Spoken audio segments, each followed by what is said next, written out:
People often ask, what's the Sagehen experiment? And work like ours typically begins with a question. And the question we pose is posed in such a way that it assumes the watershed itself can talk. And it will speak with us and we will speak with it. And so we pose the question, have you got enough genetic material in you, O watershed, O Sagehen place, in 9,000 acres up in the High Sierra? Have you got enough genetic material in you to resist what will happen in the next 50 to 75 years where temperatures rise, fires happen, bark beetle does in your trees, a flood and drought happens, the ice pack disappears, snowpack disappears, and such happens. And Sagehen says, yes, but we say, how long will it take you to figure this out and get through it? A few thousand years maybe. Maybe we'll be lucky in 500. Maybe we'll be very lucky in 300-400.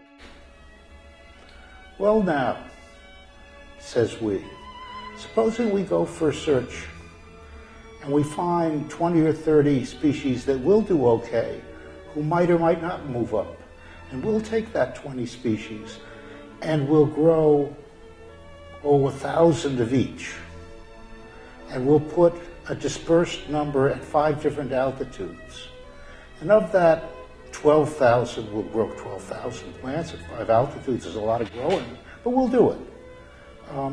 If we do that and we run it through a couple of seasons, we're going to assume that 4 or 5 will live, and they will be what we will call a resilience ensemble.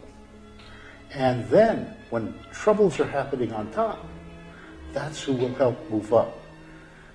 Well now, Mrs. Watershed, are you okay with that? Maybe. Well now, as we're working along, we find that our experiment is approved after a 10-year review period. And we're joined by a hydrologist who wants to find out stuff from what we're doing. And we're joined by a subsoil ecologist. And we're joined by a plant species grouping researcher. And lo and behold, the forestry group asks if they can't use our sites to grow trees on once we've finished our cycle of experiment, because it's a useful thing to find out who will grow under these different conditions. And so we think to ourselves, my goodness, Sagehen, you've developed, our experiment has developed, like nature itself, a life of its own.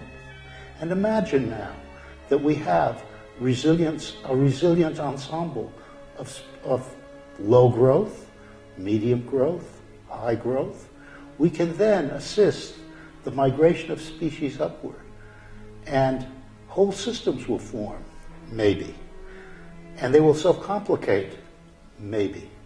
And then, in a few, maybe 50 to 100 years, we will have made the assistance, collaborated, I would say, collaborated with nature in such a way that what nature might have taken 1,000 years to do, we will have done in less than 100.